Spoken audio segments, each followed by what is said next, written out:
summer of 1914, Europe was in a crisis.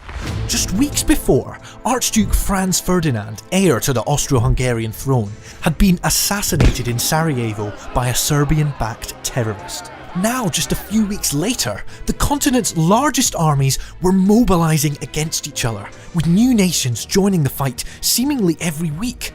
The world watched with bated breath as Europe marched to war. So, what happened? How did a seemingly irrelevant local conflict in Southeast Europe become a world war? And why did Britain decide to get involved? Well, before we answer those questions, a reminder to subscribe to the Imperial War Museum's YouTube channel for more videos just like this every 2 weeks.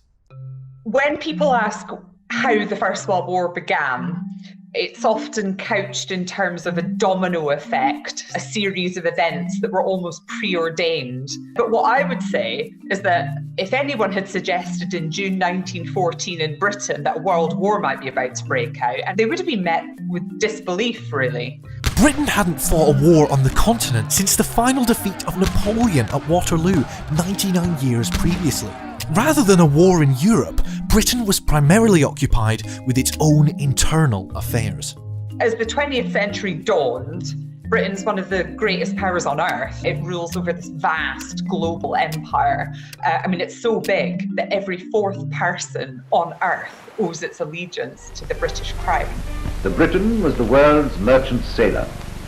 His flag encircled the globe. 60% of the vessels on any ocean were his. The lifeblood of the British Empire was the sea. The Royal Navy policed the waves so that its merchant ships could trade across the globe.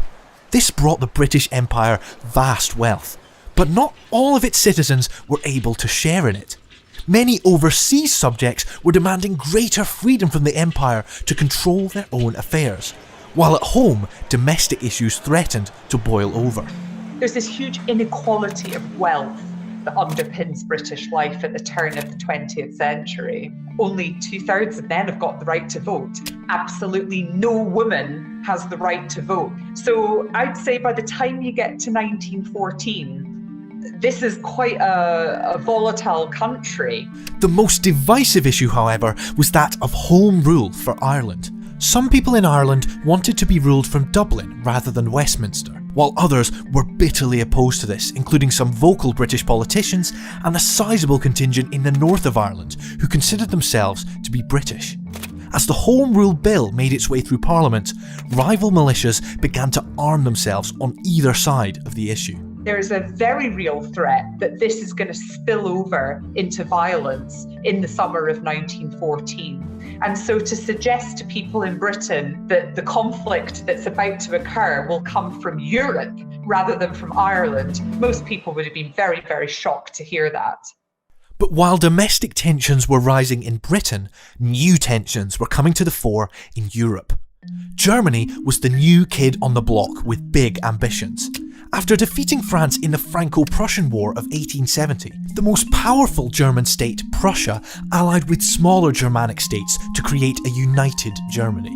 But this new nation wanted an empire of its own. Britain really initially admired this new nation. Britain really actually saw it as a friend, but Imperial Germany soon began to threaten Britain's sense of supremacy, its determination to up its industrial output, up its military strength, and most crucially for Britain, a rival fleet of warships. The German ships maneuver in the cold waters of the North Sea.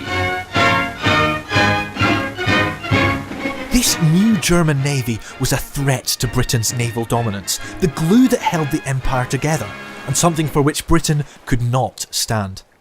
That rivalry then turned into an arms race as each nation tried to outproduce the other with ever greater feats of technology. This culminated in the production of dreadnought battleships, which were seen as the nuclear weapons of their day.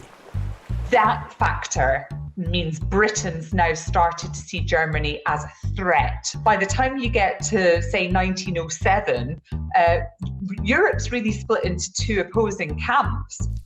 Germany had disturbed the delicate balance of power in Europe.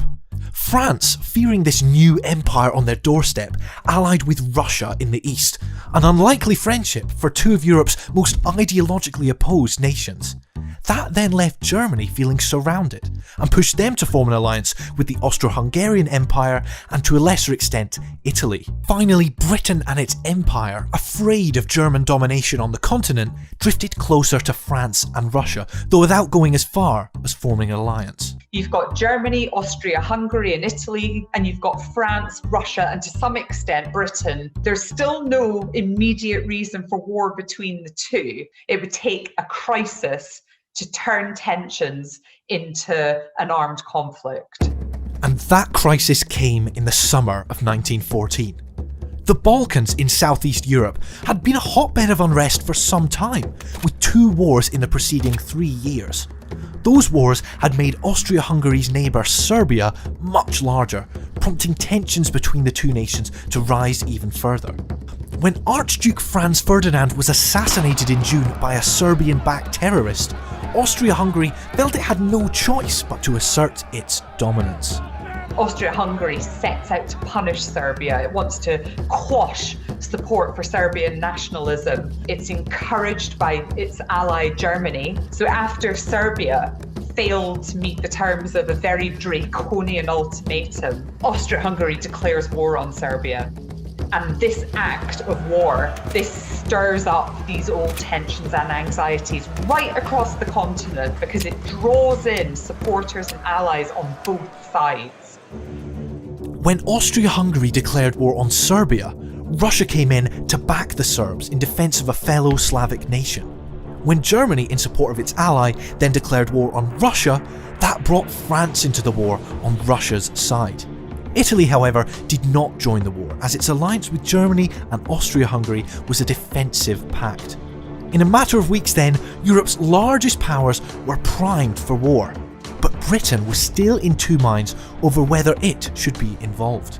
It agonised over whether to support Russia and France. I think at the heart of Britain's anxieties, it came down really to Britain fearing German domination of Europe.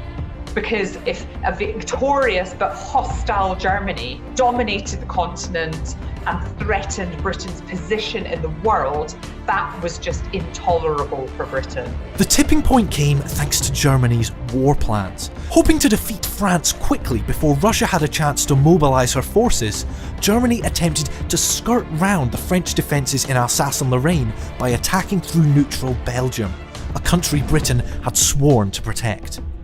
On the 4th of August, Britain issues an ultimatum to Germany which is ignored, which ends in Britain declaring war on Germany. And by Britain declaring war on Germany, that also means its global empire is at war, and you have a conflict set up that becomes very rapidly a world war. The causes of the First World War are complex. They're still debated to this day. The nations didn't realise it at the time, but their attempts to defend what they perceived as their own national interests created a war that would shape Europe for decades to come. Most participants expected the war to be over by Christmas, but as we know, the reality was very different. The First World War became what we would call a total war. These nations pitted against each other, millions of men fighting on land, on the sea, in the air, modern weaponry causing mass casualties. And ultimately, the war broke the empires of Germany, of Russia, of Austria-Hungary. It forced the USA kind of onto the world stage.